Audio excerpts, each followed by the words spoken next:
Welcome back to the Salty Dog Podcast. We now cost one more mana. Let's get salty!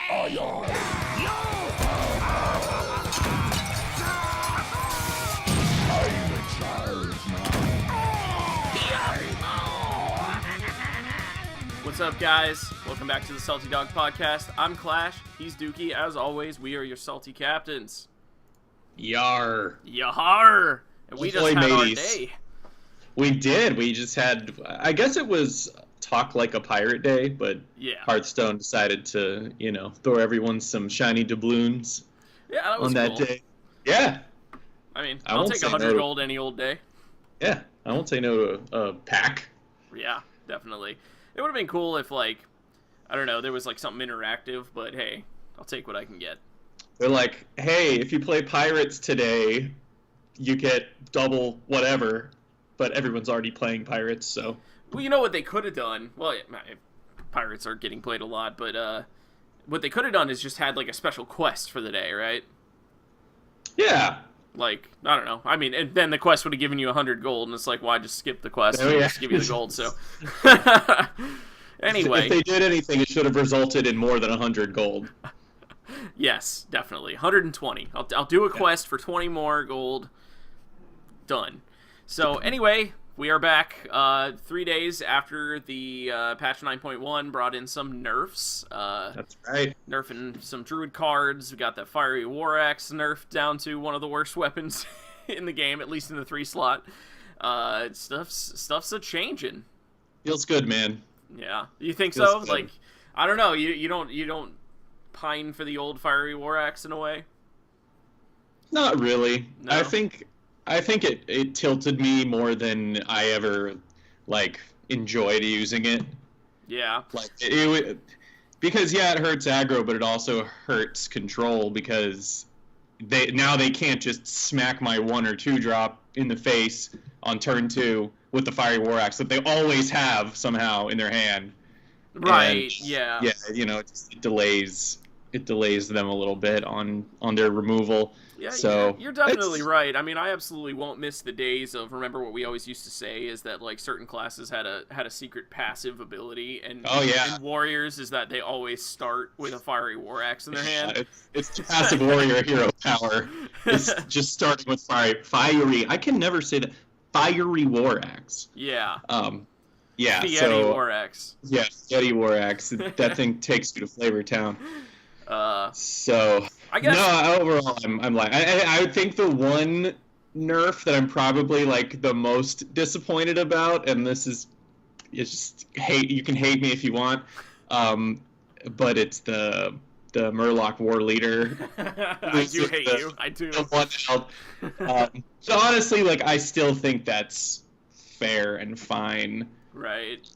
This was one of those nerfs where I'm just oh god, so much good is being done right now. Right. I agree with all the nerfs, but I guess, I don't know, I was a little cringy about the fiery war axe one because mainly probably I'm just being biased because I've been playing a lot of my Cthulhu deck that I brought last week, which I actually tweaked a little bit and actually started doing really well for me. I actually went on a win streak from rank 10 to rank 8 with it. Nice. And that's as far as I got. And then the next day was when the nerfs hit. And I haven't been brave enough to try the deck again since the nerfs hit. I'm just no, I'm going to lose now. Gotta get to rank 5 and then you can toy with it. Yeah. But anyway, how has your week since the nerfs hit been? It's been good. As soon as the nerfs hit, I decided to give my my mid-range, non-Murloc mid-range Paladin another whirl, and I think I won. I started at rank 15 or something fairly low, and I think I won 8 games in a row before I lost one. Dang, that's really good. That included killing someone with the Uther 4 Horsemen. Oh god. That's so memey when you pull it off. Because that deck has so much taunt. I've been in games with that deck even before the nerfs where I was definitely gonna lose and I was so far behind, but I just have so many taunt minions in that deck that I just protected my horsemen and just won. That's ridiculous. I mean, you know, it's totally like a meme thing and like usually not going to work, but hey, at least it's there, right? Like for that exact situation, he just couldn't kill any of your horsemen. It just worked. It's there. Yeah. So, yeah, I'm liking I'm seeing so much more deck variety, which is something that I always am a big proponent of. I hate it when there's just one or two decks that are just, you know, running amok. So we're going to wait for the dust to settle and see what rises to the top. And it might end up being, you know, there might end up being a deck or two that's just as annoying as Druid was, but that has yet to be seen. It's always going to be that way, right? I mean, whatever's strong is going to tilt people. You know, that's. I mean, there's going to be nerfs, and then something else will be strong. But I know what you're saying as far as like, you know, that period of time that we always compare like the worst meta to, which is when everyone just had to play either aggro or mid-range shaman, like that whole thing. That you obviously want to avoid, but I don't know. I was scrolling through Reddit today, and I saw a post that was like, why this rotation's going to be the best rotation ever. They're like, no more, you know, Razakis Priest, no more patches, no more this or that. And I'm like, okay, yeah, those are all pretty tilting cards, but like it's just gonna get replaced by other stuff that's just as annoying. Yeah. Like you have no idea what's in store. And those decks are still top tier anyway, so I don't know what. No. They're saying like when all that stuff goes out, like Mean Streets of Gadgets and like all the 2016 stuff. Like when that's gone, it takes patches. It takes Kazakis and. Yeah, but I'm just like, you know, there's going to be other cards that you're just going to get just as pissed about. 6 of those. Yeah. No, yeah, I mean, I think generally there usually are like 3-ish decks that kind of become top tier, and that's just all you see. But wasn't there, I feel like there was a meta somewhat recently, it might have been Ungoro, where we had like 5 or 6 like top tier decks. Yeah, Ungoro still at this point has, I think, had the strongest meta as far as variety and deck strength is concerned. Yeah. So that, you know, that's what I like to see, because I don't know, it's just more interesting. It's more fun. You're not like, oh, another fucking, you know, shaman. Druid or shaman. Yeah. So. I mean, that's exactly what these nerfs were trying to address, and it worked really well. For Druid, I mean, Druid has. there's no Data Reaper or meta report from Tempo Storm out yet, but I've just personally been going by Disguised Toast's rankings, because he's always on it, just updating what's going on and like what's getting used on stream and stuff. And right now, he has the top decks to beat as Evolved Shaman, Highlander Priest, Jade Druid, and Pirate Warrior. So, I mean, those are still archetypes that have been well established into the Knights of the Frozen Throne meta up to this point. So not a crazy amount of shaking things up, but you don't see 4 druids in that slot, and that's what's awesome. So, exactly. And then there's still time, and it's just that we already knew those decks were good, and they're still good. And people are flocking to using them, of course. Yeah, exactly. Yeah. So I think there's room for you know, something new to fall into place. I agree, and I hope something does, honestly, because I don't know. I'm in such a weird spot right now. I kind of have been ever since Knights of the Frozen Throne and Shadow Reaper Anduin came out, because I'm so stoked on that deck, and I love the Shadow Reaper card, and I love playing the deck, but I hate that other people are playing it. And this is the conclusion I've come to, is that I will never be happy. Yeah. Yes. Because the reason I'll never be happy is because I want to use Priest and I want to win, but I don't want anyone else to use Priest. Yeah. So those two things, they just don't work well together. Yeah, that's that I feel the same exact way generally. Like I want to be able to win with like an aggro or mid-range paladin, but then when it's good, I don't like it, makes it not fun for me. And especially now that it's Murloc mid-range paladin, which I always feel like is just kind of a cheesy sort of I don't know, like identity for Paladin, right? Yeah, like, Paladins yeah. are like these warriors of the light, and here you are like summoning these like fish Yeah, with it's like, spears. that Like doesn't make sense. it doesn't make sense for So, any of the classes to have Murlocs. Honestly, I feel like Murlocs should just be a neutral tribe, but right. Yeah, it kind of doesn't. yeah. But, yeah, no, I feel you. I hate it when, I mean, we're being total hipsters about it. But, like, I hate it when the thing I like is popular, you know? Yeah, exactly. It's like I want it to be strong, but no one else is allowed to use it. Yeah. Just make a card just for me. Yeah. Yeah, I know. It's totally hipster and like stupid, but I can't help it. I'm just like everyone else is playing Highlander Priest, so I can't. Like I don't know, but I really just I haven't loved at all like the flood of Highlander Priest that happened after the other Druid decks kind of fell off after the nerfs came through, because everyone was like, well, Highlander Priest was right behind him, so that's probably the deck to play now. And I'm just like, let's queue up. Oh my god, it's another Priest. And like that basically really honestly comes down to who gets Shadow Reaper Anduin first. And if it's not you, then you might as well just like concede. Like I got so tilted today because I was playing this deck that wasn't running. It wasn't like the meta deck, like the construction of Highlander Priest that is like considered to be like the good one, right? I mean, he still had like the shell, but he was using different cards. And the main thing that I noticed was that his deck was really light on cycle, so he wasn't drawing extra cards.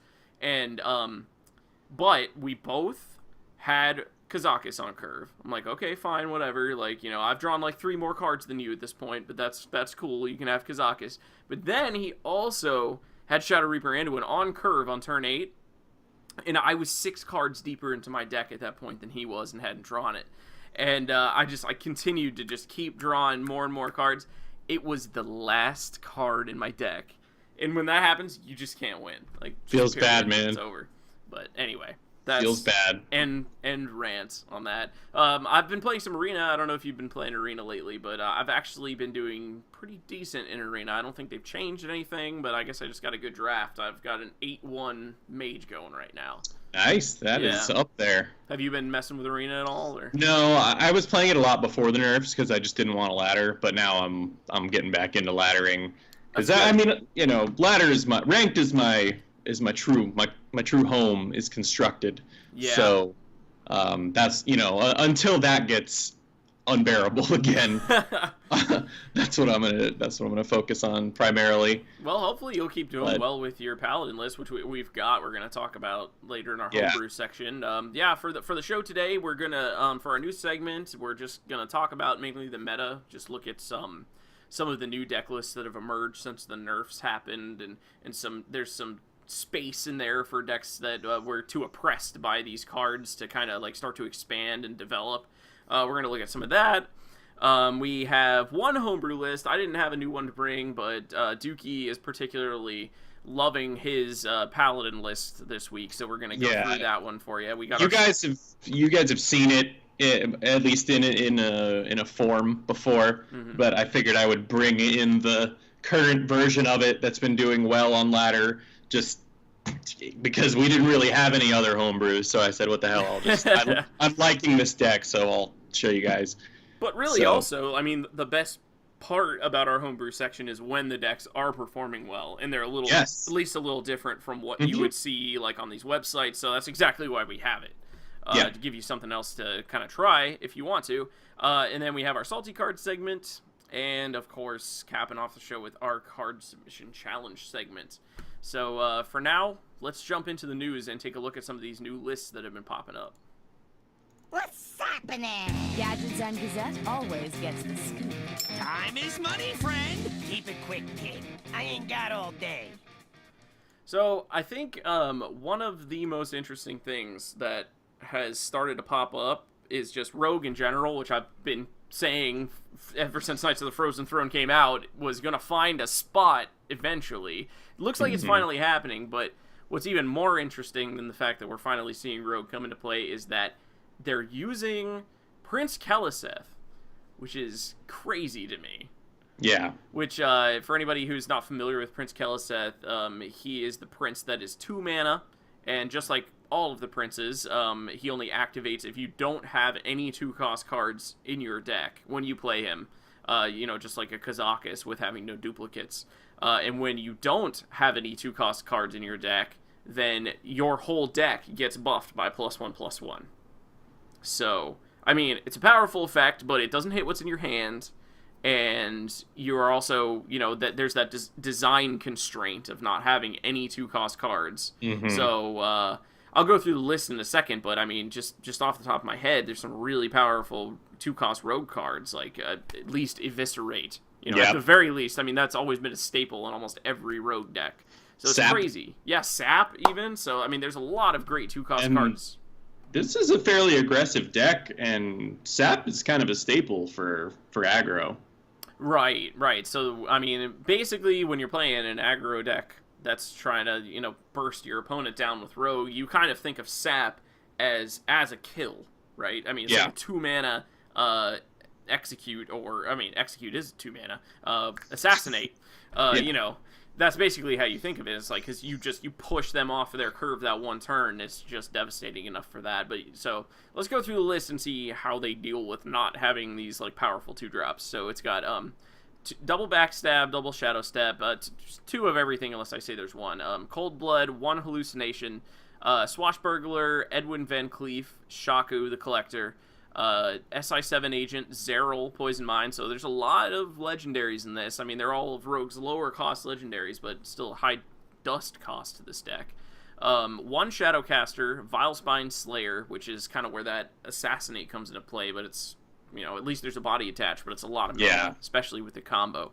And then you've got Firefly, Patches, South Sea Deckhand, Prince Keleseth, of course, then South Sea Captain, which is crazy because there's not like entirely that many pirates, but I guess there's enough to run the South Sea Captain just because +1/+1 is so strong, and you're putting it on top of the Prince Keleseth +1/+1. Yeah.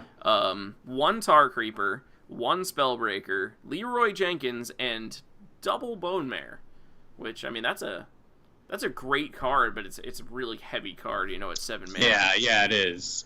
But this particular list did reach rank 1, as you can see there. I pulled this list from disguisedtoast.com, and it was piloted to rank 1 by Asmodai. Very interesting list. I mean, it always seems to be that about, midway through an expansion, we see these, like, new wacky rogue decks come about, like Water Rogue did in the last one. It's just like a weird thing that Rogue always seems to do, like invent itself in the middle of an expansion. Yeah. But I don't know. Have you played against this deck at all on ladder yet? I might have. I've played against a couple rogues. I don't know for sure if it was this one or not. I definitely didn't see Prince Keleseth, but he's popping up in a lot of decks. I don't know. I guess he finds a place now that Druid is done oppressing everybody. And I think we'll see in a second here, like in Warrior, he's basically replacing Fiery War Axe. Right, because Fiery War Axe is still in the deck, but it's not a 2-cost card anymore. Right, yeah, exactly. So it's interesting how it can now fit in alongside Fiery War Axe, which is crazy. But, I mean, I see what this deck is doing. I mean, it's just a bunch of good cards, really. You got your, there's no sap, but you got your Spellbreaker to get through some taunts. The South Sea Captain, if there aren't a lot of pirates, and if he's your first pirate you drop, he's pulling out a 2/2 Patches, and if you've played Prince, he's pulling out a 3/3 Patches. Yeah. And 6 attack and health on the board on turn 3. It's pretty fucked up. Absolutely. So, yeah, I mean, it actually kind of makes you want to play with Patches in your deck a little differently than you would normally have, because normally, if I started with, like, Swashbuckler in my hand, obviously I want to play it on turn 1, pull Patches out, and eliminate the chance of drawing him. But the interaction between Prince Keleseth before Patches is actually really powerful. So, like, if you started with Prince in your hand and a Swashbuckler, like, you might even want to hold back until you hit that Prince so that you get that immediate 2/2 body on board, because Patches gets hit in deck by Prince's ability and then comes flying out as a 2/2. So there's a lot of like interesting little plays in there that you can do. Obviously, you can Shadow Step. There's a lot of great targets for it. You've got getting cards with Swashbuckler. You've got obviously 12 potential damage to face with Leroy Jenkins. Another Silence with Spellbreaker. Another deck buff with Prince Keleseth. I mean, so many things that you can use that card for. So a lot of these cards, you know, I wouldn't call them synergy cards. You know, because there's pirates in here and Van Cleef and zero cost spells and combo cards. Yeah. And all of that kind of synergizes with itself. But there, you know, then there's those cards that we're just seeing get run in like every deck because they're just good. Like Bone Mare. Firefly. Yeah. Tar Creeper. Bone Mare. Yes. It's like, yeah, I want a 7-mana 9/9 taunt. Like that's I'm into that. And they're only running one Tar Creeper, which is interesting. I don't know if they just needed to like smooth out their mana curve. But Tar Creeper is another one of those cards that we just keep seeing because it's just so good. When I'm making a deck, I almost always want to put him in it. Like, if I'm just starting from the ground up with something, like, I might end up taking him out later, like, if I realize something else works a little better. But I'm just like, all right, I'm making a deck. I almost just, like, want to start with Tar Creeper. I'm like, all right, let's just, let's put Tar Creeper in. He's so good. He's insanely good. He's a little busted, I think, because he is effectively a 3/5 taunt for 3 mana, which is whack as hell. He's very good. He almost I could honestly say that he's probably my favorite Ungoro card. Just period. I love playing with that card. He's really good. It's always a toss up between him and Stonehill Defender for me, but if I'm playing Paladin, it's Stonehill Defender. Oh, absolutely. But when you're playing Priest, Tar Creeper works a lot better for you. I mean, Stonehill can get you some decent stuff, but not like it can in Paladin. Oh, that's basically 3 mana 1/4 taunt, draw a legendary. That's basically what that card says. I don't think I've ever had a bad like selection pool with Paladin and it's Stonehill. Pretty hard to do. Like you can get Wickerflame Burn Bristle, which is never bad. You can get Tyrion Forging. You can get Sunkeeper Tarum. Tarum is honestly man, that card wrecks me every time it comes down. That card's nasty. Yeah. You get the 6/6 taunt that gives your adjacent things. Oh my god, Dr. Seven. What's his Grime Street Protector. Yeah. You can get him. You can just get another Stonehill Defender. Yeah. But you know what? We'll talk about that later when we look at my Paladin. Will. So this, obviously, it's a good deck. It was taken all the way to rank 1. We have another list here that was actually created by Tice. It's very similar, but just to increase on the meme value, there's actually 2 princes in this deck. It's called the Double Prince Rogue, and not only is it running Prince Keleseth, but it's also running Prince Valinar, which, as soon as I saw this, I got really excited because I've always thought that if Prince Valinar could be used, it would be in Rogue. And it's because, like, I would be building Rogue decks and realizing that I just had built almost an entire deck with no 4-drops. I mean, one of the reasons is because I don't have Sherazin Corpse Flower, who does work really well in Rogue, but I don't think it's one of those cards that's, like, all that necessary. Unless, I mean, if you're playing, like, a Miracle Rogue list, which this clearly isn't, then you want him. But I just realized, I was like, wait, I pulled Prince from a pack, and if I'm not putting any 4-drops in this deck, by gum, I'm going to use that card. You know? So, it's really cool to see it used, and it's also, like, one of the only life gain effects that Rogue has access to, other than, like, Venomous Poison or whatever that crap card's called. Oh, Leeching Poison, that's horrendous. So, like I said, a lot of the cards are the same. You got Backstab, Shadow Step, 1 Cold Blood, Swashbuckler, Edwin. This one's running 1 Plague Scientist, which is interesting. Which is the 3 mana 2/3 with combo to give something poisonous, which hasn't seen a lot of play. Shaku, SI7 Agent, Vile Spine Slayer, Firefly, Patches, South Sea Deckhand, Prince Keleseth, South Sea Captain. This one's running 2 Tar Creepers, the Valinar, Leroy, Blaze Collar with, I guess synergized with the Firefly. There's not a whole lot of elementals in here, but you do have the 2 Tar Creepers to kind of help with that as well, and the 2 Bone Mares. So altogether, pretty similar deck, but would definitely play out a little differently. Yeah, it is definitely very similar. I like the inclusion of Blaze Collar to kind of capitalize on running Firefly. Right. Aside from Firefly just being like a really high value 1-drop. My favorite thing about this deck is Plague Scientist. Yeah. Because I said when that card got revealed, I was like, that's just a kill. Like, if you've got a worthless minion on the board and you can combo, that's a kill. You can kill anything. And that makes things like patches and fireflies and swashbucklers and like all your low cost shit. It makes it worth playing late game when you can just make it poisonous and like kill, a huge thing in your way. So he's like a little mini Vile Spine Slayer, I think. So I've always liked Plague Scientist, and I was actually tinkering with a rogue deck today, and I was trying to include him. So I like seeing him in a deck. I think he's got some untapped potential. Yeah.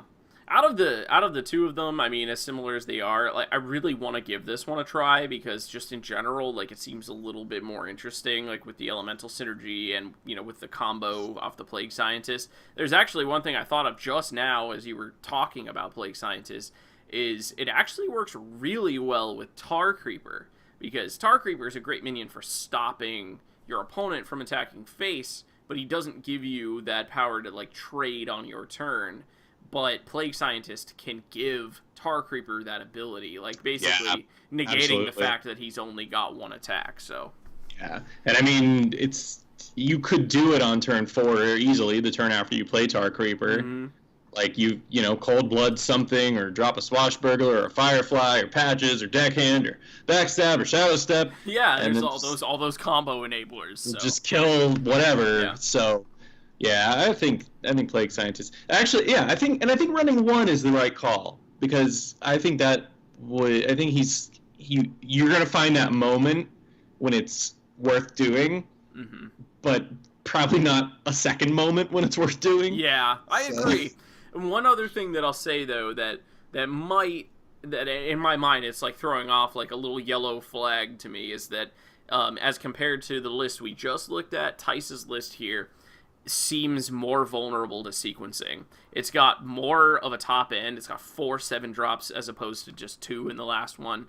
It's got these cards that are only good in a certain window of the game. Like imagine drawing Plague Scientist on like turn 9 or something. Yeah. When he's completely irrelevant. Like you just don't have the board state that lends itself to having that card. So, I mean, it seems like if you're hitting curve and you're drawing well, this deck will wreck, but then it could just beat itself with sequencing. Yeah. You know what I mean? So. I mean, what you might do is cut the Bone Mares, because with Elemental Synergy, Blaze Collar is, like, just as good as Bone Mare. I mean, what's his stats? Is he, like, a 6/6? He's a 6/6, and he deals 5 damage with Battle Cry, yeah. 5. Like, that's, I mean, that's massive. Yeah, so, absolutely.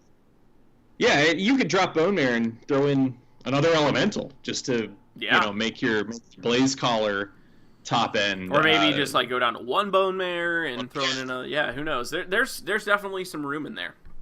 Yeah, but this is a cool deck. I remember seeing this. He tweeted this out a couple days ago, and I remember looking at it and being like, "This is cool. I don't usually like Rogue, but this is cool." Yeah, it's funny too, because today I had a chance, which I don't have much chance to watch streamers anymore because I used to actually do it at work, but now I have a job where I actually have to work, which sucks.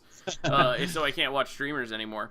But I had a chance, like I was up early enough to catch some of Tice's stream this morning, and I cannot remember for the life of me the deck that he was playing, but he matched, I think he was playing Paladin, but I don't know what kind of Paladin. But he matched against somebody who was playing his list, this Double Prince list of Rogue, and it was really close, but he lost to it. Wow. And he's like, now I'm losing to my own deck or whatever. It's pretty funny. Yeah, that's awesome. That's one of those like win-win situations. Like if I win, I win, but if I lose, I still win. Yeah, it was pretty funny. And they actually, I think in that game, they actually managed to do the Shadow Step on Prince Keliseth thing, which was kind of what made it too much for him to deal with. Yeah, pretty OP. Dirty. So as much as we've already talked about Prince Keliseth with these first two decks, the next one also runs Prince Keliseth, which I had to bring this list too because it's just blowing my mind how many lists are using this card all of a sudden. I know. I want to craft it now. Yeah. I mean, I still don't. I have both other princes. Yeah. You do, that's right. What does the 3-drop one even do? He cannot remember. He becomes a 3/3 version of a minion. Oh yeah, he's like a little faceless manipulator. Yeah, it's weird. He's weird. Yeah. He's like some kind of combo enabler for a combo that doesn't exist yet. Like no one's figured it out, yeah. We're in 2017 and he's in like 3018, so like I don't know. We'll figure it out. 101 years we will or sorry, what'd you say, 3018? Yeah, 1001 years. 1001 years. All right, so this is a Pirate Warrior. We were just talking about this a little bit ago, where it's still running Fiery War Axe, but Fiery War Axe, as no longer being a 2-drop, then opens up the possibility for Prince Keliseth to be played and still be active. So what you're going to see is your really standard Pirate Warrior list. You've got N'Zoth's First Mate, Upgrade, Bloodsail Cultist, Fiery War Axe on 3 mana now, Frothing Berserker, Kor'kron Elite, Arcanite Reaper. Firefly is a new addition. I don't remember seeing that in previous lists, but that's just getting run in, like you were saying, every deck now. It's such an aggro card, I guess. I don't know. I didn't never see it that way, but I guess it's just so much board. Yeah. As we've said, well, finish the deck list. All right. Patches, of course. I mean, patches. South Sea Deckhand, Prince Keliseth. South Sea Captain, Dread Corsair, Naga Corsair is back in. There was like a period of time where they were using that one that gains the stats if you're a weapon and freebooter. Yeah, freebooter. Yeah, that thing's not as good as Naga Corsair. So Corsair's back in. Spellbreaker, Silence makes a lot of sense in this meta. I mean, just getting through Taunt or some of the crazy abilities that cards have in Knights of the Frozen Throne. 2 Bittertide Hydra. I think that Hydra has seen play on and off in aggressive Pirate Warrior decks, but it makes a lot of sense to have it back in now. And this one, it makes me very happy, especially being a salty dog. Captain Greenskin is in Pirate Warrior, finally. Man, I remember him being one of those legendaries that I wanted so bad. Do you remember how many times I tried to make pirate decks, as we were, young Hearthstoners? I was like, I want pirates to work. It seems so cool. And finally that day has come, and it has been here for months now.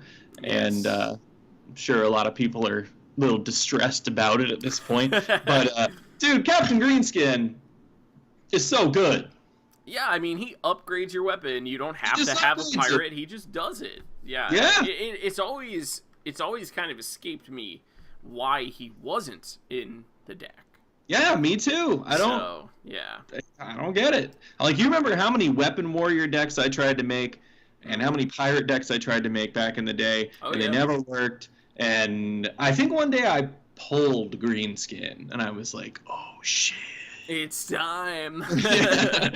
Yeah. So what I was saying about Firefly is we're seeing it in so many aggro decks right now, and it is a high value card. I mean, one card is giving you a 2/4, and it's split into 2 bodies, and they're 1 mana 1/2s, and there's elemental synergy. Although that doesn't matter in here. It's simply the fact that he's just a 2/4 that comes out that early is just enough, I guess. And what we've been saying over and over again is that right now, with aggro, board matters more than it ever has.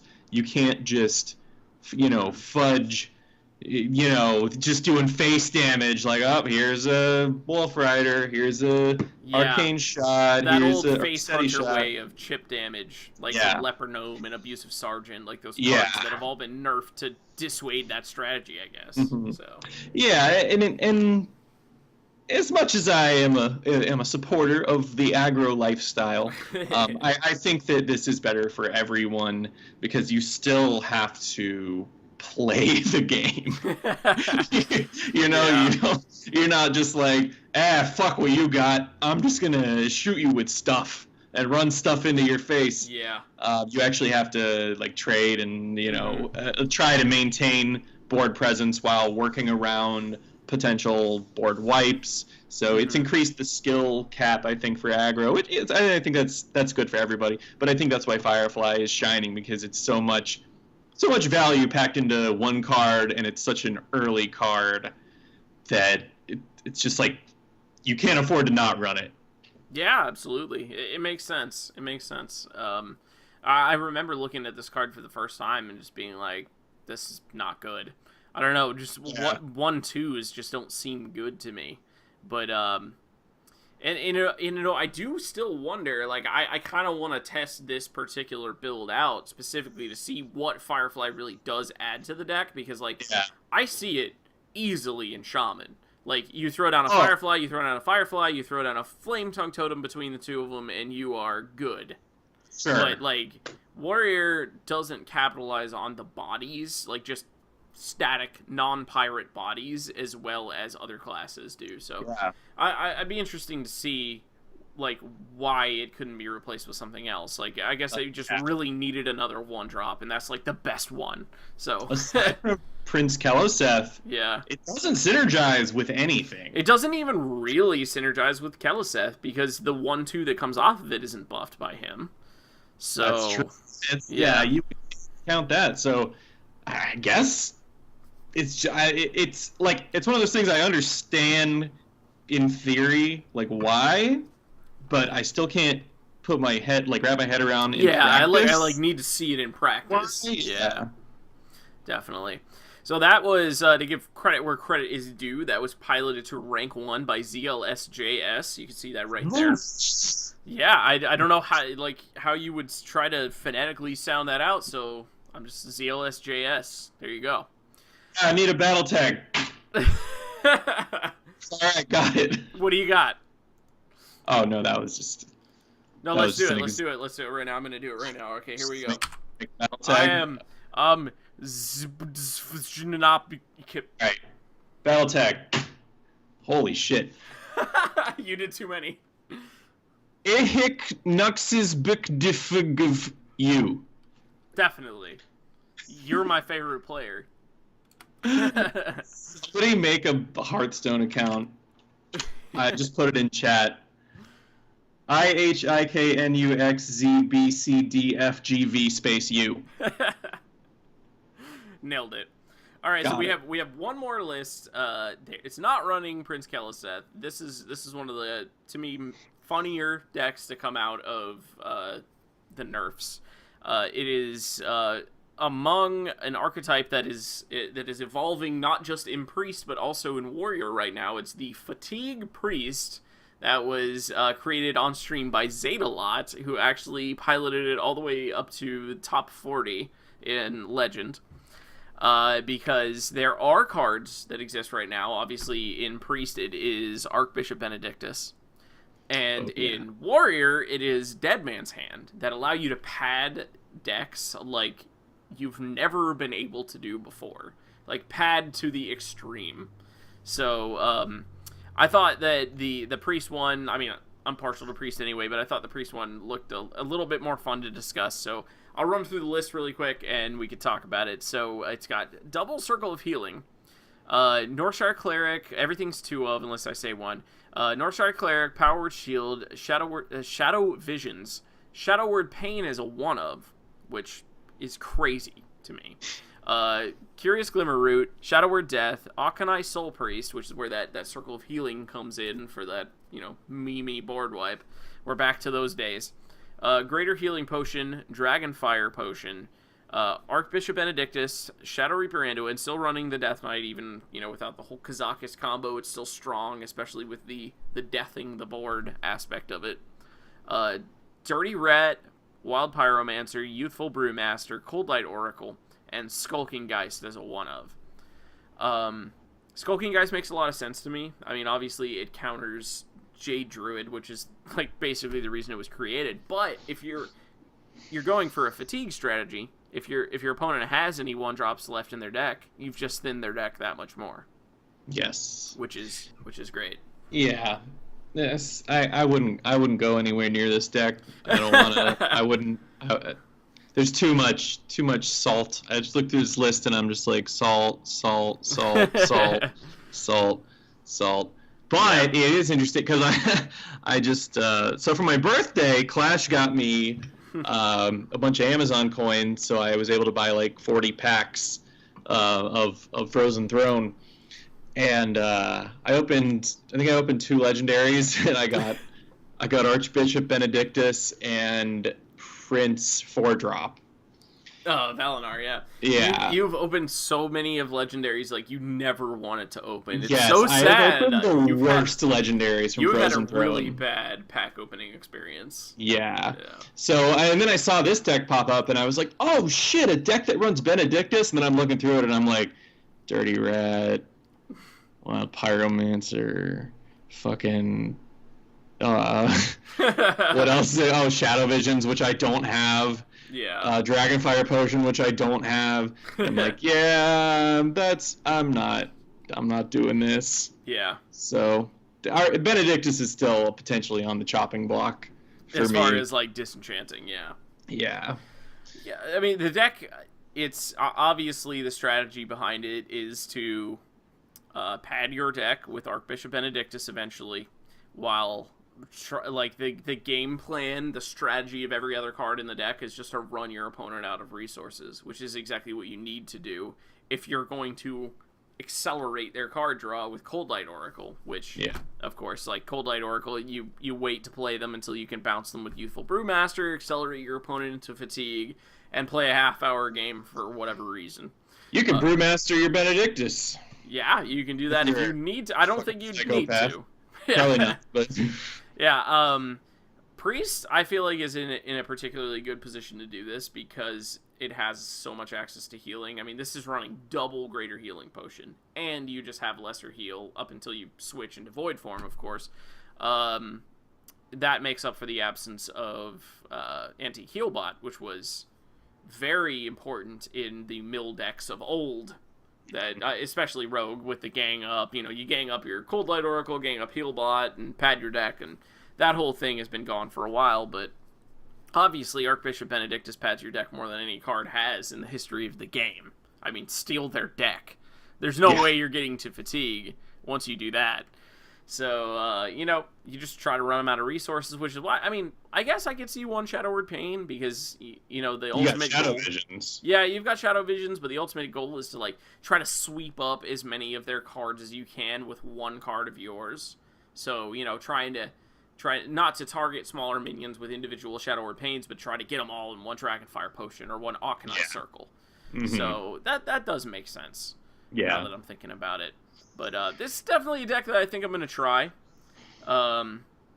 It's just, it's memey and weird, but I mean, it made it all the way to rank 40, so obviously there's something to it. I mean, this actually probably counters Highlander Priest decently well, because Highlander Priest sits there with a large hand for a good portion of the game. So you can get, once you start dropping your oracles, you can burn a lot of their cards. Yeah. So, you burn Shadow Reaper Anduin, and there goes their win condition. So... Yeah, this is just you were just not stoked on this at all. This is the epitome of everything I hate. This is the worst thing I could be looking at. Right? Every card I'm just like. But to compare this is to mill decks that are developing at Warrior right now as well. It's kind of similar, only Warrior is actually using Bring It On, that 2-mana card that gains you 10 armor. Yeah, I played against it. Wasn't fun. I was already out of cards when they used it. I was just like, well, fuck me. Exactly, and they just use it so that you can't finish them off, right? And they use the Dead Man's Hand to pad the deck, and yeah, so it's similar. Obviously, it's going to be a similar strategy. Run them out of resources. So. Yep. And I guess, I mean, the nerf to innervate, druids falling down a few pegs has made these decks with like a slower game plan more viable. So you're seeing stuff like this come back into play, which is cool. Yeah. Anyway. Yeah, no, we're seeing a lot of variety, right? It's a ton of variety right now. Yeah. So I think whatever like tier 1 right now is just shit that we know works. So that's going to change. So it'll be cool to see what rises to the top when all is said and done. Yeah, I agree. I definitely think Rogue's on the fast track. I think Tempo Rogue is at least going to end up as a tier 2 deck, if not a tier 1. But that deck seems to be performing really well. Yeah, Rogue's looking solid. Mm-hmm. And I still wonder if there will be a list that uses the Death Knight effectively.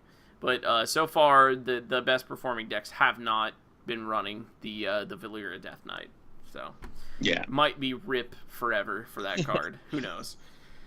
With that about does it for news stuff. Actually, we have a little update on the October Brawl situation. We've been kind of still following that. Are you still repping the Team Light or whatever it is? Yeah, still repping Team Light, and I don't know. I went and when I was gathering the news for this episode, I went and I looked at the current score, and it said it was 7-3, and it was updated on the 18th, and I'm pretty sure it was 7-3 last time we did a show. Oh, okay. So I think people just don't give a fuck. That might be the case. They're not implementing it in game. Like they're not. We talked about this at length last time. We did. They're not making you feel any satisfaction for supporting your team. Like I don't know. I just changed all my card backs, and I'm just playing, and if I win for Team Light, then fucking good for me. Yeah. Good for them. But. Yeah. As it stands, my guess, and I don't see people with the Light and Void card backs often at all, so I'm guessing that this whole thing was just a flop, and they should rethink how they try to get players involved next time. Yeah, I agree. If it really isn't even changing, like the score, if it was really 7-3 before, that's pretty disappointing. But sure it's change. I will say though that when I do see one of the two card backs, it's almost always Void. So the difference in in score makes a lot of sense to me, because a lot of the times I'm just in a Void versus Void match. I'm like, I guess whoever wins this, we get points for Void. So the fact that you never see Light and they still have almost half as many packs as Void means that Light are quality players. Is that what that means? You're the Team Instinct of Hearthstone. Oh boy, Instinct or Extinct. Hey, I joined Instinct. It's all good. All right, so I guess we got one more list to go through, but this is Sir Dookie's own list. In our homebrew segment, are you ready to talk about your Paladin? I certainly am. All right, let's hop over to homebrew and check it out. Something needs fingers? I hope you like my invention. Love my new recipe for science!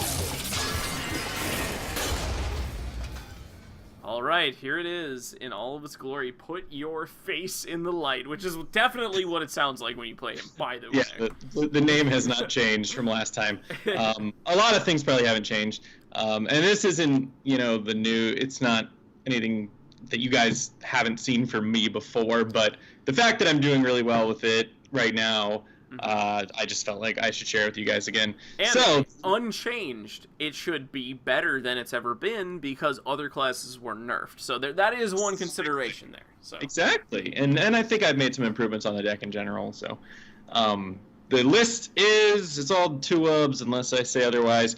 Argent Squire, Righteous Protector, Argent Protector, 1 Equality, Outdoor Peacekeeper, Rallying Blade, Stonehill Defender, Wicker Flame Burn Bristle, Consecration, Corpse Taker, Bolvar Fireblood, Cobalt Skillbane, 1 Grook Fu Master, Spikebridge Steed, Sunkeeper Tarim, the Black Knight, Bone Mare, Tyrion Forging, Uther the Ebon Blade. A lot of legendaries in here, I'm noticing, but, you know, when you own every Paladin legendary like I do, you know, it's not really an issue. Yeah. So the main thing I've been trying to work out with this deck is the 5 slot, because you're curving into Spike Ridge Steed the next turn, ideally. Mm-hmm. So I didn't want to leave my 5s. There aren't like a lot of great options, but I didn't want to leave my 5 slot, you know, super sparse, because I wanted to put out. It's a very tempo-y deck. You're trying to stay on board, and you're trying to outvalue your opponent the entire time, and just keep the edge on them while you look for a win condition, be it a cracked out corpse taker, or a giant Sunkeeper swing, or just Tyrion, or Bone Mare, or Horseman with Uther, whatever it may be.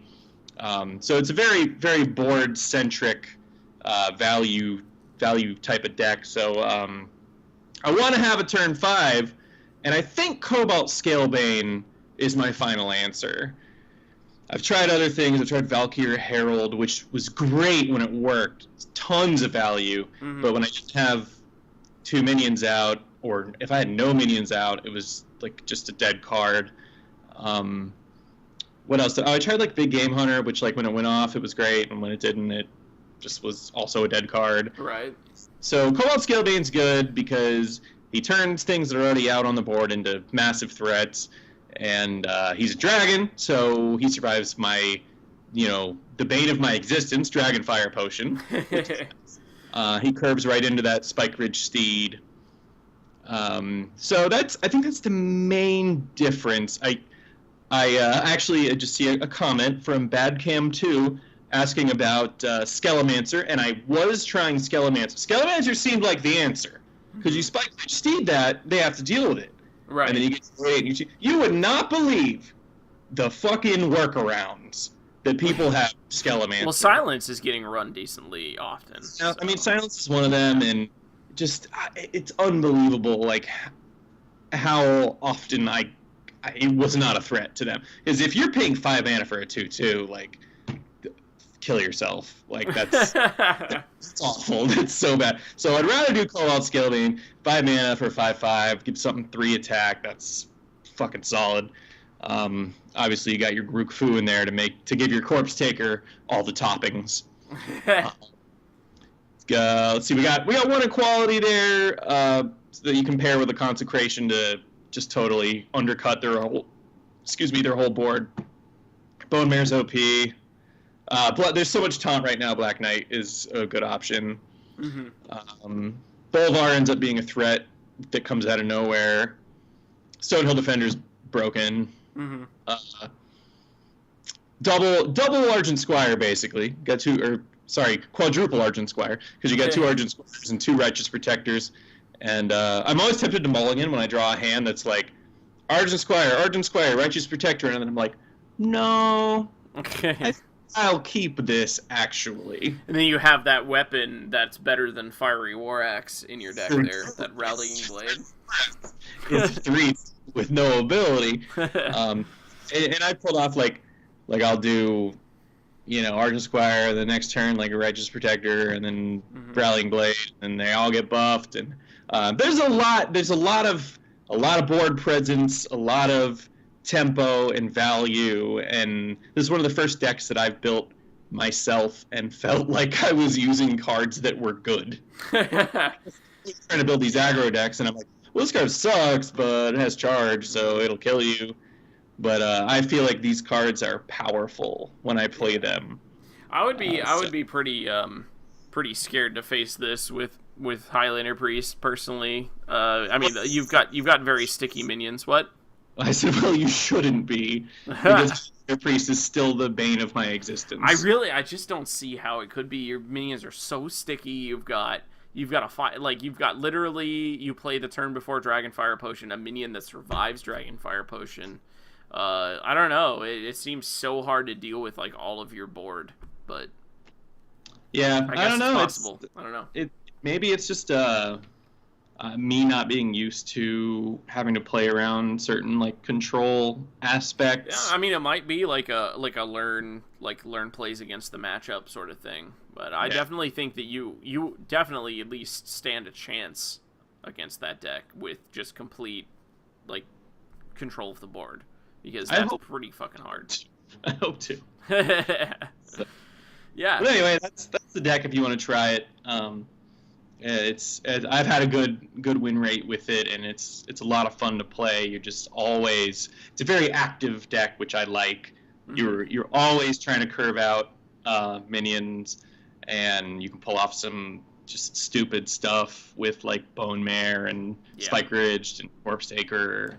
So and I pretty much say that every time someone plays a Bone Mare on me. I'm like, well, that was stupid. Yeah, it's just stupid. Like like that is like low key an overpowered card, and Blizzard's just like, well, it's neutral, so I mean everyone has it. Yeah.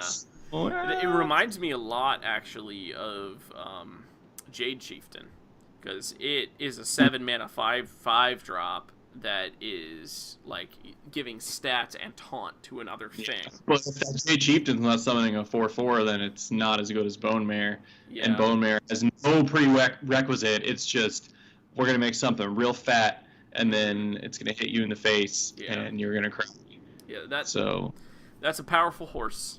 That's a horse you want to have right there. Like I will come out and say that Bone Mare is broken. Yeah. Bone Mare is an overpowered card, but no one seems to care because it's neutral, I guess. Yeah. So, I mean, I don't automatically lose every game it's played against me, but it doesn't help. I've lost a lot of games where it gets played against me, so. Yeah. I don't really talk about Uther the Ebon Blade. That's one that I've looked at some mid-range lists, and a lot of them don't run Uther.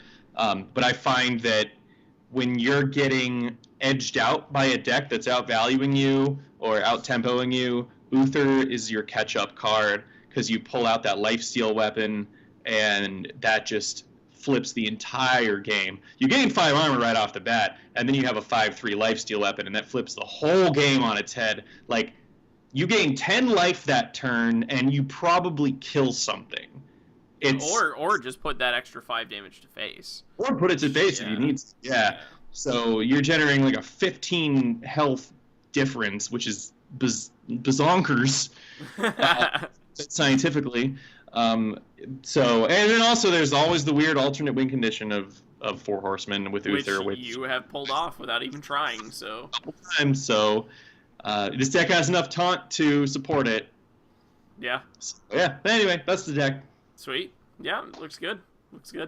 I think you finally found, like, a nice middle ground between being a little too heavy on low value aggressive minions and but still having it be, very, very tempo oriented, deal face damage deck. So yeah, I like it a lot. It's very, very active. That's what I like about it. Take it to legend, fool. Want to do it? All right. So, like I said, I have not had a chance this week to create another of my own inventions. I've spent a little bit too much time just still laddering with Highlander Priest and laddering with the deck I brought last week, which was my Cthulhu Warrior, which I've been a little too scared to try recently, but I'm going to go back to it. I want to see how it's positioned now that Fiery War Axe is a little worse. But honestly, the more I think about it, I think it'll be alright, because there's been many turns where I've floated mana when I equipped a Fiery War Axe. So yeah. I think honestly the thing that makes me cringe is like an early Flappy Bird when I can't put on my Fiery War Axe, the Vicious Fledgling. People call that shit Flappy Bird.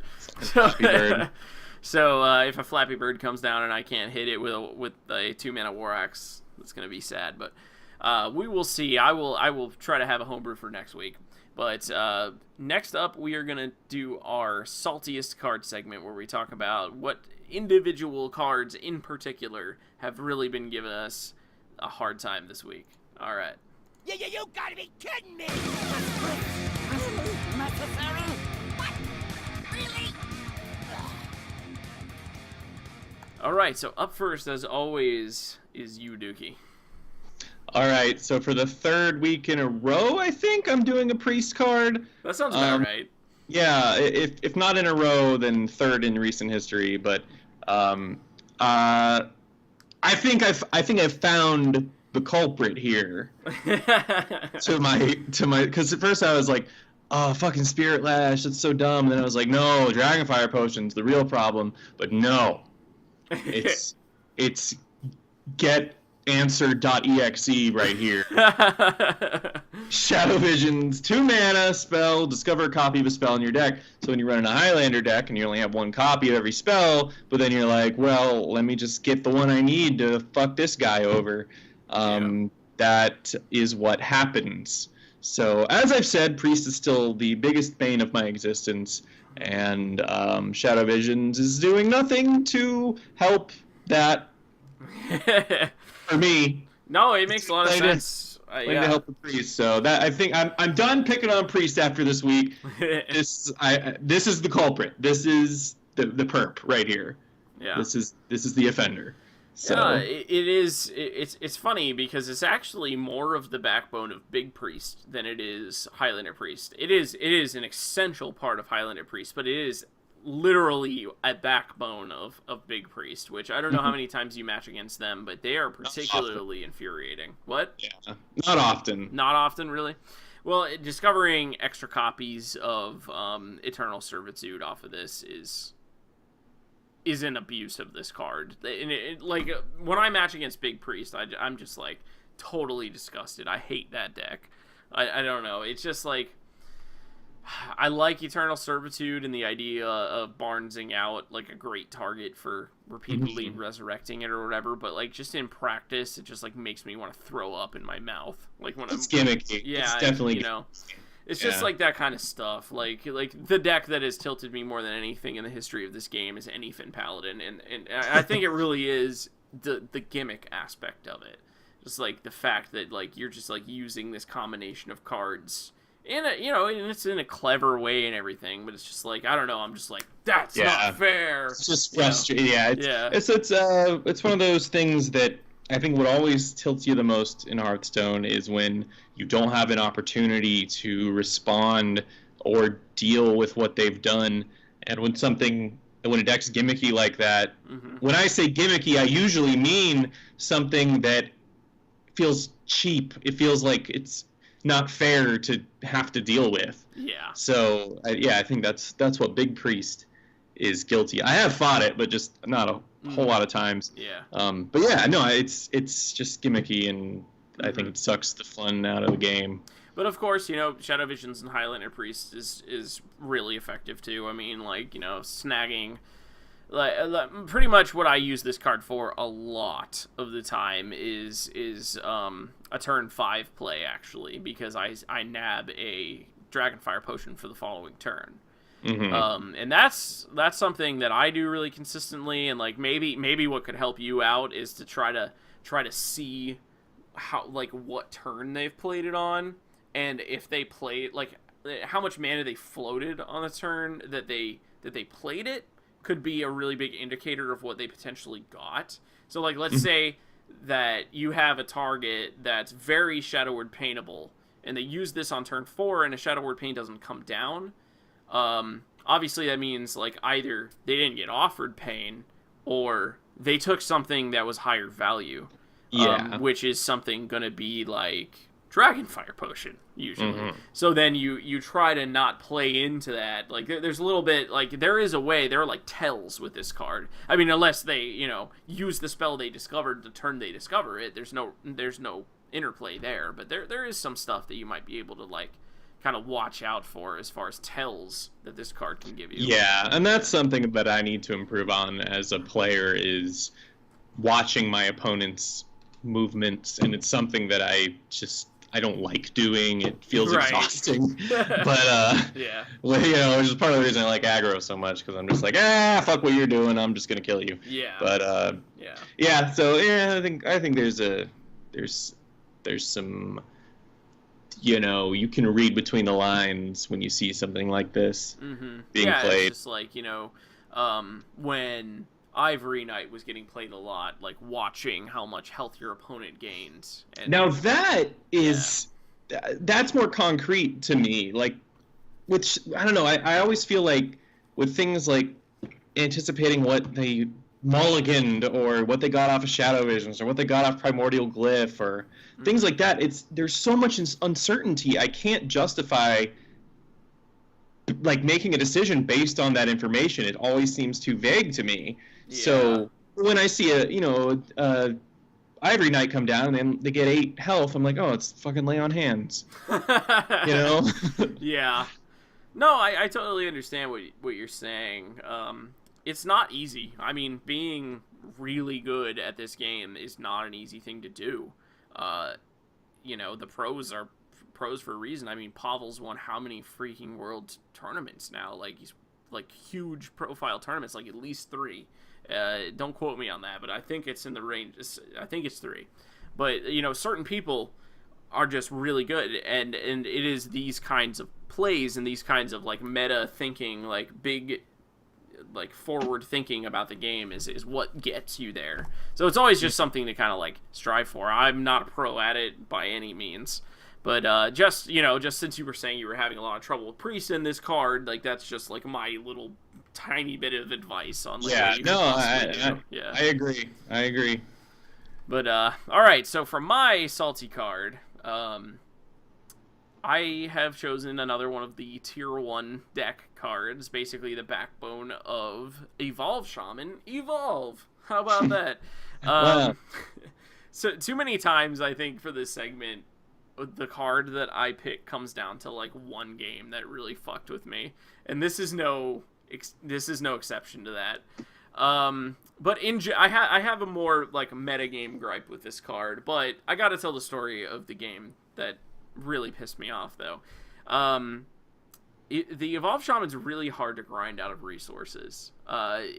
Shaman has always been this anomaly to me where I feel like I'm constantly reacting to what they're doing, and like everything I'm doing is removing like multiple of their cards, and yet they always still have more cards than I do. And I'm like, oh, you've still got 6 cards in your hand? I feel like I've killed like 12 minions this game, you know? Like, how are you still having this much to go on? That's always been Shaman's fucking deal. Yeah.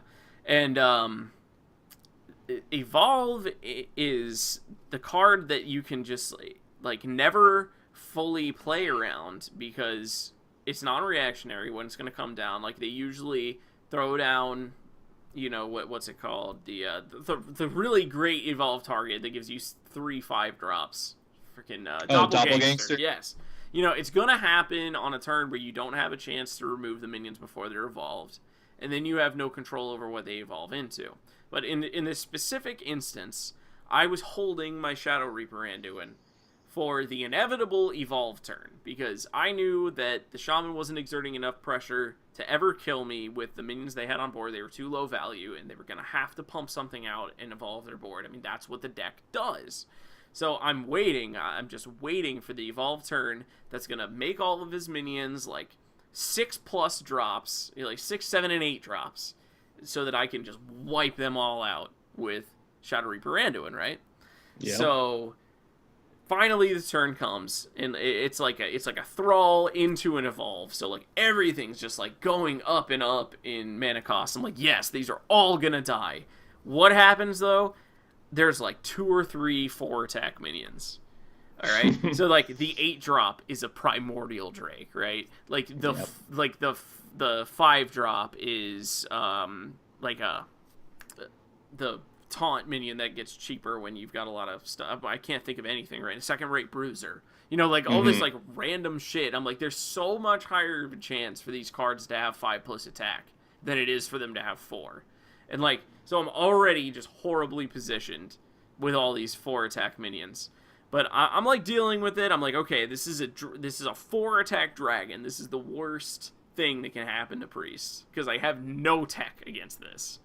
And I'm like, all right, but he's bound to evolve it again. I just remove as much of everything else as I can, and like it's basically down to that and like one other minion.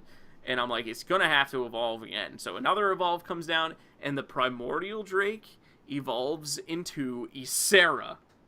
And I wanted to uninstall the game and unplug my computer and throw it out the window and just, oh my god, I was so mad. I'm like, how can you have this much luck? Like, how can you do this to me? Yeah, that's what skyrocketed this card to the top of my list. But just in general, decks that have a card that's win condition is so based off of RNG like this is always very tilting to lose to. You don't know if the card they're evolving into is going to have 4 attack, it's going to have Divine Shield, if it's going to... any number of things. If it's going to be a crazy legendary Ragnaros Lightlord, they gain 8 health. You just cannot plan for the insanity that's going to go down when this card comes on. So... yeah, I know you hate RNG more than I do. Yeah, I really do. I feel like I've picked up on that over the years, but yeah. I can definitely, I mean, like, on the other side of the coin, whenever I try to use this shit, I end up with a bunch of crappy minions, and I'm like, wow, that was cool, and, and then it doesn't really do anything for me, but, yeah, I mean, you can get righteously fucked by Evolve. Like, it's the potential is there, as you experienced. Yeah. So. And I mean, there are instances where they can fuck themselves over, like evolving a totem into a Doomsayer. There's these things that can happen. Their 10-drop could be Cthulhu, and then it could never be evolved again because it's a 10-drop. The whole thing, like the backfiring when you're playing it, and the ridiculousness playing against it. Like, it's just like, it feels like a borderline unhealthy card. You know what I mean? Mm-hmm. Like, just because there is no skill. It's like, he's not like, I'm gonna specifically evolve this into 4-attack dragons because he's a priest. No, it's just, he just hit evolve, and that's just what happened, Yep. So. Yep. Yeah, I totally get where you're coming from. Yeah. It's just roll the dice and... exactly. Like, whatever happens, it's like, I don't know, I have to evolve because I'm evolved shaman. Oh, look at that, 4-attack dragons. Like, So, the card art, I just noticed, what minion is being evolved there? Looks like Abusive Sergeant. Abusive Sergeant. But, yeah, I don't know what he's being evolved into. Herald Volage. Yeah, it kind of looks like Herald Volage, yeah. So now he's becoming a 6, I don't know, mana minion. He's going straight from a 1-mana 1/1 to a 6-mana 5/5. Wow. Yep. Good for him. Yeah. He's going places. Alright, so that's enough of us getting pissed off. I went into a pretty good rant that time. But as usual, right after our salty card segment, we have our card challenge segment. So do you want to remind us what you proposed as the challenge for this week last week? Yeah, the challenge was in the spirit of the nerf season, either nerf or buff an existing card to make it more balanced. So that was the challenge. So let's see what you guys got in store for us. Nerfs or buffs? Here we go. Prepare yourself for the ultimate test. All right, up first, we have a new version of tracking from Fenner Dude. And I had this one up first because I think that it's a really good conversation piece. Because I think I go more one way with it, and you go another way with it. But I want to hear what you think about this card first. Okay, well, I see it as kind of a hybrid of Primordial. Well, we should read it. Do you want to go ahead and read it? Oh, yes. 2 mana. Tracking, 2 mana. Discover a copy of a card in your deck and reduce its cost by 1. Okay. So it's like a hybrid of Primordial Glyph, because you are discovering and you're reducing the cost, and also Shadow Visions because it's actually something from your deck. So I see it as being pretty good for that reason. I mean, Shadow Visions doesn't reduce the cost at all, but Hunter is a very more active class, so that might, the fact that it's 2 mana instead of 1 might actually hurt the play style. Mm-hmm. So I mean, I could see it in like a mid-range Hunter, but not necessarily any Hunter deck. Right. Definitely. I mean, but yeah. I don't know. I don't think this is a buff, but I also don't think it's a nerf. I think it's just kind of side grade. It's like different. you're reworking. Yeah, it fills a Yeah. different role. Yeah, in this iteration, it reminds me a lot of Stitched Tracker, that 3-mana 2/2 that discovers discovers specifically a beast in your deck, but or no, it's a minion. It's just a minion in your deck. But I always think it's a beast because when he comes out, he's like, "These beasts cannot be tamed," or whatever. Yeah. I'm like, oh, I guess your humans and other things can't be tamed either. But it reminds me of that in a sense that it's like it's something that you would want to play in a deck that's trying to get a little bit more value. Like it's a copy of a card, so you're not drawing the card, and you're also not throwing those other 2 cards that original tracking throws away. Which, by the way, if you're not familiar with what original tracking does, original tracking is 1 mana, and you look at the top 3 cards of your deck, pick one, draw it, and discard the other 2. So you're eating through 3 cards, essentially. You're drawing 1 and throwing 2 away. But this, I think, is a really good conversation topic because we actually touched on it just briefly earlier when we were saying how Hunter used to have this archetype where they used to be able to deal all this chip damage with these just minions that were never even really meant to live. They just come out, deal their damage, and then you don't care about them anymore. Yeah. A lot of them got nerfed. It was Abusive Sergeant, Leper Gnome, like you were saying, the Wolf Rider, just minions that you never intend to have any sort of board presence with while you're just interweaving these hero powers. And original tracking was an incredible card for that deck because you don't care how fast you're eating through your deck. You don't care, like you're never sitting there sweating like, oh man, which card do I pick out of these 3? Because there's always going to be like a right answer for you. It's whatever hits on curve for you and deals you the most damage or gives you the best position moving forward. And you're actually glad that you didn't have to draw through those other 2 cards because they weren't as good as that one that you got. Mm-hmm. So I don't even think basically what I'm trying to say is tracking doesn't even really need to be improved on, right? Because it's a good card. I mean, I agree. Deck thinning is incredible in aggressive fast decks. Yeah. But it's just that Hunter is so alienated at this point from what used to be like its core strategy that it's becoming a completely different class almost, to where people who may not be as familiar as what Hunter used to do actually think cards like this aren't good, which is crazy. And it's starting to, and I don't like it because it's starting, like, this is like Shadow Visions and like Primordial Glyph. It's starting to become more like other classes, which I don't like because I always liked where Hunter was back in the day. So that's my thing on it. But I do like the concept of the card though. Of the reworking it's of a it. cool it's a cool rework. Yeah. Yeah.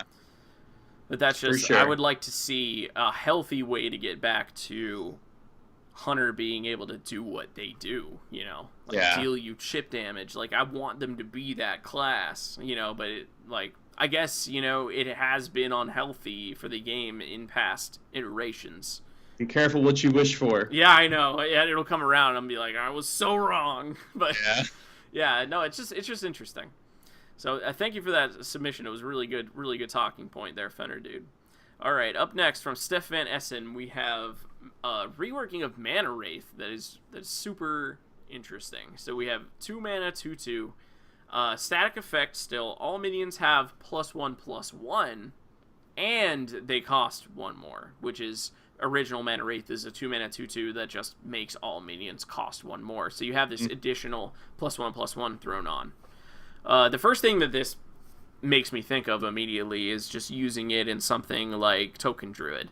A deck that benefits from spewing onto the board and then, Mark of the Lotusing or Power of the Wild, and, this fits right into that. Yeah. And you're not really caring about blocking. Like, you'll just play the minions you want to play before you play this. That's the strength of being the deck that's playing Mana Wraith. Yeah, you get to choose when it comes down.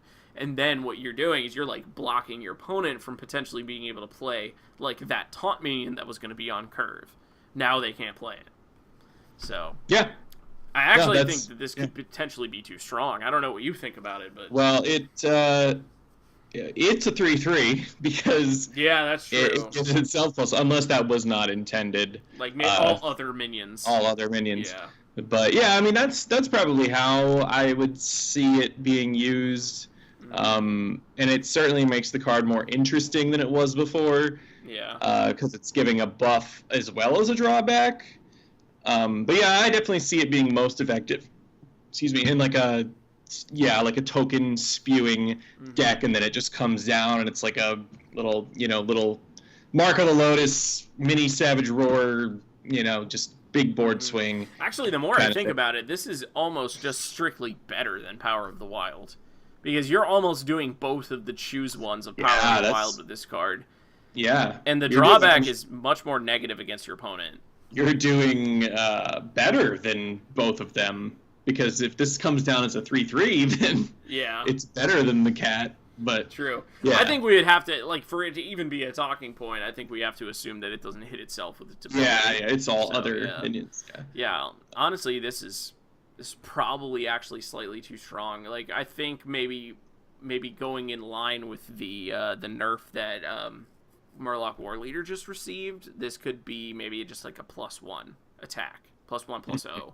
Might be a little bit more in line with being balanced. But it is a cool idea. It reminds me of, the Rubian Unraveler or whatever that thing is called that makes spells cost more. That you would only want to run if it's negatively affecting your opponent rather than you. So that sort of thing. All right. Yeah, up next, I like it. It's interesting. Yeah, I like it too. Up next from Nate Liu, we have a reworking of Herald Volage. So, original Herald Volage is a 6-mana 5/5 that just has Battle Cry summon a 1/1 copy of each of your other minions. This new Herald Volage has the Battle Cry to summon a 1/2 copy of each of your other minions, so that's already been boosted. But it also has the secondary ability similar to Second Rate Bruiser, where if you have exactly 3 minions. So, if you've got 2 or 4, it doesn't work. But if you have 3 minions, it costs 2 less. Which, I think the combination of these two things together makes this card too OP. Because what it really does, it turns into a build-around card where you try to very consistently have 3 minions on turn 4. So that you can play a 4-mana 5/5 and also get 3/6 worth of stats in copying 3 minions you've already got on the board. Which, if you just think about that for a second, it's fucked. That's completely fucked. If any of them have death rattles or anything that having a copy actually benefits you more than just stats, it's even more busted. But even just talking straight up vanilla stats, that is way too much, I think. Yeah, all you have to do is build around it, and then it comes down, and it's just impossible to deal with the effects. Yeah. So maybe it should be reduced by 1 mana, and maybe it should just summon 1/1s like original Herald Volage, because you only wanted to play him if you had 3 things anyway. That was the ideal situation. Right. So I don't know. It's hard. It's a balancing act, but it's still cool. It's cool. It's a cool rework. It's hard to say exactly where it should be because the effect is so weird, and it has such a potential to get out of control. But the way that there's no denying that the way that it's currently cost and statted is unplayable because obviously it's not being played. So there's something that needs to be done. I think this is too far in the opposite direction. This is now too OP, but I think it has that they're on the right track with this. I think there's definitely something to be said about a cost reduction aspect to it because it does seem to be a little too high, especially for the stats.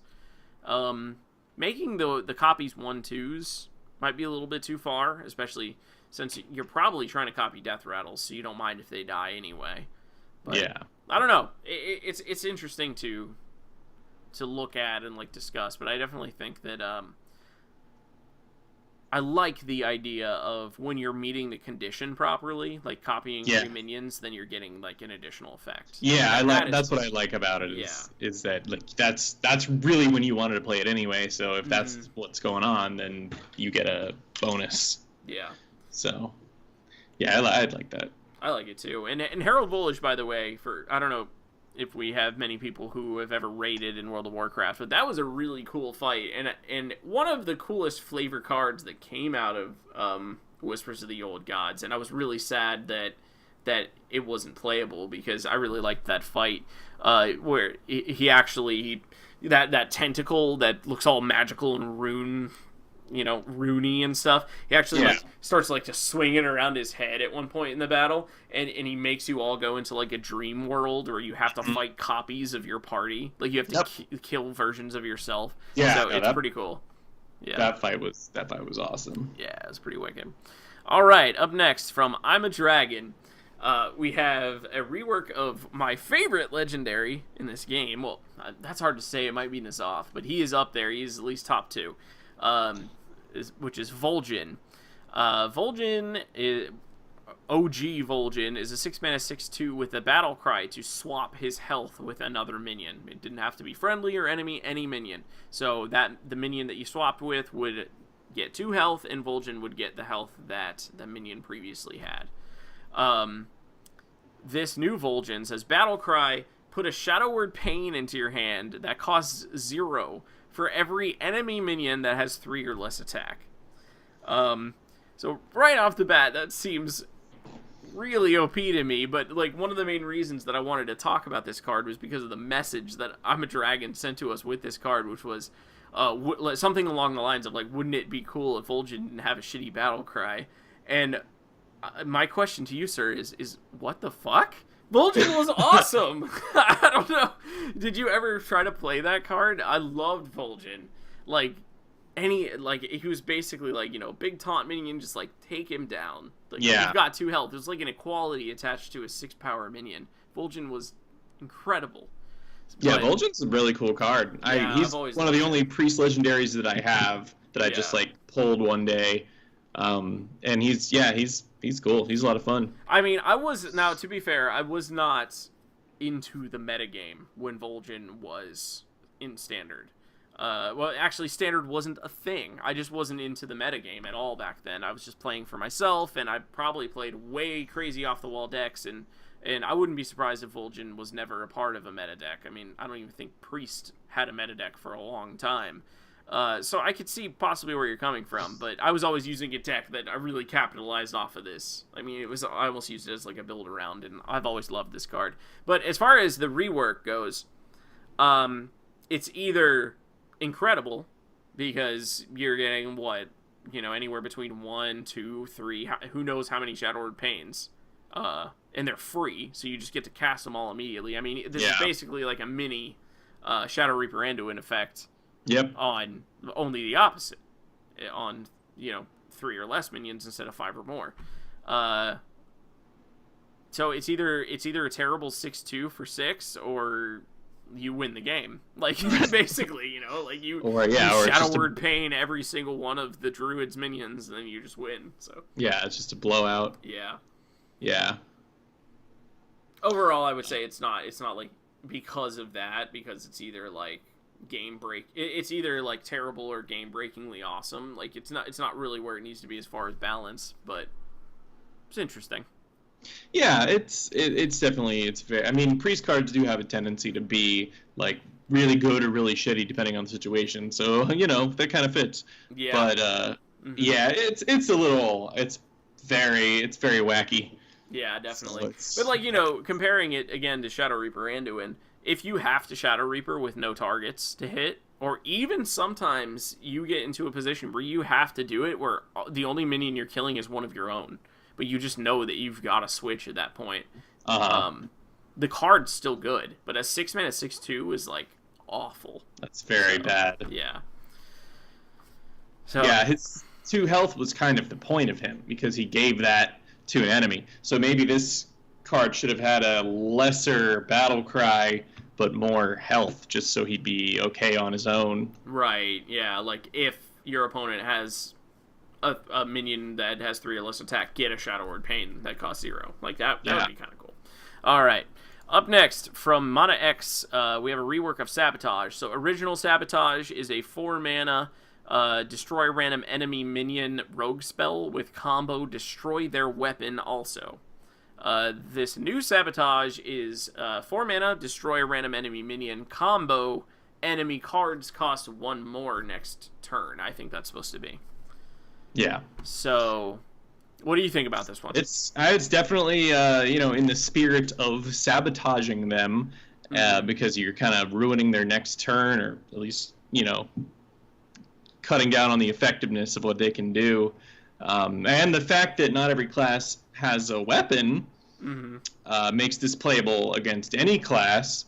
So it still seems pretty good. It could definitely have the potential to, screw up any plans your opponent has. Once again, I don't know that it's a buff. It's just different. Yeah. It's just a different situation. So maybe it's a little bit of a buff, though. Yeah, affecting how much mana your opponent has to play with is something that they're really hesitant about. It's on a handful of cards here and there. Mana Wraith is one, but that's never a card that you would want to play on its own, because it doesn't give your minions +1/+1. Because they've always shied away from that, because they want that they want you to feel reasonably confident that you can plan ahead for your turns. This definitely sabotages that. That was one of the main things I like about that, is it really does capture the flavor of the card even more so than the original card does. I would say in general it's a buff. You could find yourself in situations where you'd want to have Sabotage as it was unaltered before, but in general, I think this is actually a decent deal stronger. Yeah. Because not being able to play something on curve, cutting into the number of cards you can play in a turn, combo potential, all of that stuff is affected by that. So. And it's a cool card, though. It definitely captures the spirit of sabotaging something. So yeah. I definitely like that aspect of it. Me too. All right, and last up but not least, we have Overlord CHS with a new Thunder Lizard. Thunder Lizard OG is a 3-mana 3/3 that if you played an elemental last turn, you adapt. Thunder Lizard Reworked is a 4-mana 3/4 that if you played an elemental last turn, adapt twice. I actually particularly like this card because I think it's still really balanced, but it is a buff in only one specific circumstance, which is to reward you for playing Elemental Synergy. Yeah. And so, as opposed to a card that's still, decently playable as a 3-mana 3/3, a 4-mana 3/4 is okay, but usually they come attached with an ability. But this comes attached... If you adapt twice, that's pretty incredible. We've seen how good Volcanosaur can be. And Volcanosaur is a 5/6. You're talking about only a 2/2 difference in stats, and coming down 3 turns earlier. If this thing comes down with, +3 attack and +3 health on turn 4, you're looking at a badass. Super broken. Any combination of 2 adapts in this card is nutso. But then, you're also dealing with playing a Barnes that doesn't Barnes if you didn't play an Elemental, so... Right, exactly. I like that. Yeah, it's increasing the ceiling by a lot while only lowering the floor by just a little bit. So. Yeah, he's 1 mana overcosted for his stat line, and Volcanosaur is 2 mana overcosted for its stat line, and it has adapt twice. But this does have the condition of playing an Elemental, so it might be balanced. It might be super busted. I don't know. Yeah. But because a 4 mana 7 or 6/7 is pretty ridiculous. Yeah. But Shaman has a 4 mana 7/7, so whatever. Yeah, exactly. And there is a 5 mana 8/8, so it's not unprecedented. You're not always going to get +3 attack, +3 health, which is probably the best thing you could get. But Taunt, Divine Shield, and you're looking at something comparable to Stone, the Stone Shaper or whatever. Oh yeah.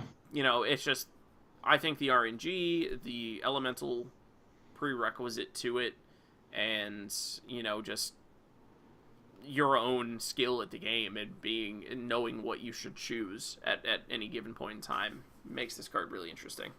Yeah, Yeah. For sure. 5 sure, actually. True. All right, so that does it for what we got from our submissions from you guys today. Thanks, everybody, of course, as always, for sending us your cards. We really love reading them and going over them with you guys. And last up, as always, we always rise to our own challenge and submit our own cards. So up first, we have Dookies with reworked Silverback Patriarch. That's right. I kind of wanted to do a basic card because they're some of the most boring and crappy cards in all of the game. So I decided to go with Silverback Patriarch, which is one of the worst cards you could ever imagine. I mean, you got Stonehill Defender with the same stats, and he gives you a decent minion in your hand, and you got Tar Creeper, which is better stats, and also the same mana cost and as a taunt minion. So I decided to make Silverback Patriarch a little better. So he's still a 3-mana 1/4 beast with taunt, but whenever he takes damage, you add a banana to your hand. So you can potentially get a couple bananas off of him, depending on how many minions they have to smack into him to kill him. Mm-hmm. Or he could just get silenced or just killed somehow by a spell, whatever. But potentially you'll have some bananas to fill out your mana curve and make your tempo plays a little better. So I don't know. He's probably still too bad. But it could be usable in something like Druid or Rogue or Mage, where they benefit a lot from casting lots of small spells. So it could work for something like that. But anyway, that's my new monkey. Yeah, I like it. Yeah, obviously it's got the flavor of the whole Mookless thing with monkeys and bananas and stuff, which is cool. Yeah, you get bananas. It makes a lot of sense to me actually. I mean, there are certain decks that really rely on contacting a minion with multiple sources of damage to kill it. Rogue with stabbing with daggers, Mage pinging until it lines up with something like a Frostbolt. So you definitely stand to get at least one, but against certain matchups, more than one banana off of this, which actually starts to pay off in a decent amount of value. And, it's combo enablers, Gadget and Auctioneer, Archmage Antonitis, that sort of thing. But also just in the same way that Prince Keliseth or Hand Buff functions, just like being able to play your minions with more stats than they should have. I mean, you've got the additional 1 cost on the banana, but still, it's interesting. I like it. Sweet. I was proud of it. Yeah, it's pretty cool. All right, last up, I decided to try to make Mana Geode something that Priest could actually use. So regular Mana Geode is a 2-mana 2/3 that whenever this minion is healed, you just summon a 2/2 crystal directly onto the board. The 2/2 crystal is an elemental, but it doesn't matter. Oh, I missed the elemental tag on this, by the way. Mana Geode is supposed to be an elemental. And he still would be in my reworking. So he would be a 1-mana 1/3 elemental. Whenever this minion is healed, put a 2/2 crystal into your hand. It costs 1. So because of the fact that I've reduced the cost of Mana Geode, even though his attack also goes down, I think that having a 1-mana drop that could summon 2/2s directly onto the board when they're healed was a little bit too much. So I didn't want to do that, but then there's an additional benefit to throwing elementals in your hand rather than putting them directly onto the board, because all elemental synergy functions around you playing elementals from your hand. That's right. Mana Geode these stats and this cost can be compared to Northshire Cleric. You're still technically drawing a card off of a 1-mana 1/3 when it's healed, but you can only draw the card if it itself is healed. Northshire Cleric can draw off of anything. That's true. And you can draw anything in your deck with Northshire Cleric. But with this, you're always drawing a pretty decent minion. A 1-mana 2/2 is awesome. On top of the fact that it's also got the elemental tag. Yeah, 1-mana 2/2 is just good. Yeah. So, yeah. Anything that wants the priest to heal it should be like, it really just needs to be 1 mana. Like, that's the only thing that's ever worked out for Priest, because a lot of the times Priest does not have a strong 2-drop, which is what Mana Geode was attempting to fill that slot. But then you're asking the Priest to pay 2 mana for Mana Geode to be good, which is defeating the entire purpose of having it be a 2-drop. Yeah. So rather than it being a 2-drop, that also asks you to pay mana, let's actually just make our second turn a good turn with our hero power. That's basically what I'm trying to do here. So no, it makes sense. It's like comparable to Northshire Cleric as far as the effect it has on the board. And then if you were trying to make an Elemental Priest deck, you would totally include this. Yeah. So yeah, no, I think this is cool. I think it's balanced. Would it be playable even after this? I don't know. Maybe not. It would need elemental support, but that's what it would depend on, I think. Right on. All right, so that does it for the show, except for I have to give a challenge, and I actually have one. Oh my goodness! To go. So, a little bit of backstory for anybody who hasn't played WoW or hasn't played much WoW. Obviously, the 9 classes that we have access to in Hearthstone are 9 classes that are taken from Classic WoW. There have been new classes added since, but these are the 9 that the game started with. And each of them, actually, I don't know about these days, I've heard a lot's changed, but each of them, at least years ago when we played, had 3 what they called specializations. And it was when you leveled up, you would put talent points into one of these things. For example, I always use Priest for an example. Priest could be Holy, which would focus on their healing magics and boosting those and having you be a really effective, filling the green bars back up.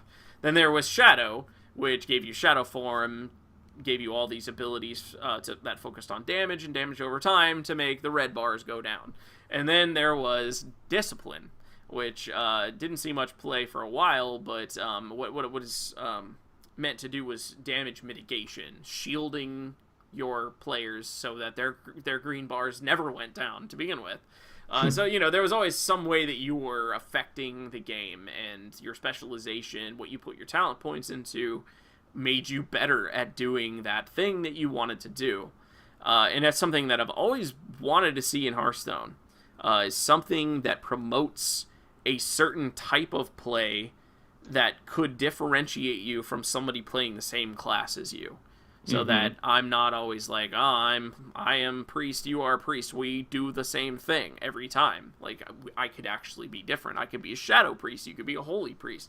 So I actually want to collaboratively with you guys invent a new card type for our next challenge, which would be called a Specialization card. So pick a class and either use the traditional specializations that the class had in WoW, or make up your own if you want to, if you're not familiar, if you just want to, try something wild. But what the card should function like is very similar to a quest. The card would have to start in your hand, and it would just be 0 cost, and you would just play it on your first turn. And what it would do is have like an aura effect. If you remember that Tavern Brawl where it was like Death Rattles versus Battle Cries, and you picked one and it permanently changed the stats of those minions for the rest of the game, think along those lines. Like, you would play it and it would permanently affect cards in your deck, or just be creative with it. Like, your damage is healing now is just an example. Or your healing is damage, vice versa. Something that permanently affects how the cards that you play, the hero powers that you use, are changed to be more in line with this specialization. So each submission should be 3 cards, because each class would have 3 specializations that they could choose from. That is the challenge. What if people want to just make 1 or 2 talent specializations? Well, then I guess they can. That's a good point. I was just going with the 3 number, because that's what it always has traditionally been in World of Warcraft. But that's not necessarily what it has to be. Yeah. So like an example, if you know the warrior specializations in WoW were protection, arms, and fury, but if you're not familiar with that, you could be like pirate. That's one. You're a pirate now.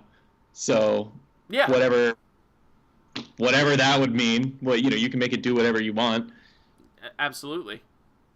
Yeah, definitely. Make up your own specializations and what they do and everything. Yeah, just go wild with it. Be creative. That's what this is all about. So Go nuts. Go nuts. All right, make a specialization. That's the thing. And we'll tweet it out, and so you guys have a reminder, and just tweet it to us at Salty Dog Podcast, and that's the best way to submit to us. We usually use hearthcards.net to make the cards. It's just the most convenient way to do it without any sort of Photoshop skills. So yeah, it just does it all for you. It's pretty sweet. I am, like he said, we are at Salty Dog Podcast on Twitter. I am at Clash, KLASHE_HS. He is at Dookie Shed. Just send us tweets.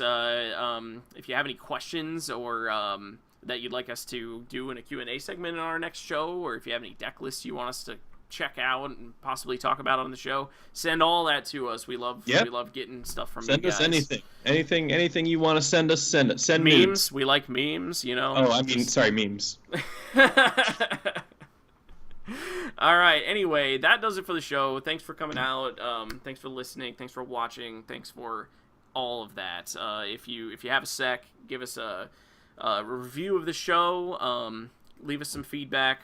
We love hearing from you guys. But until next time, stay salty. Stay salty!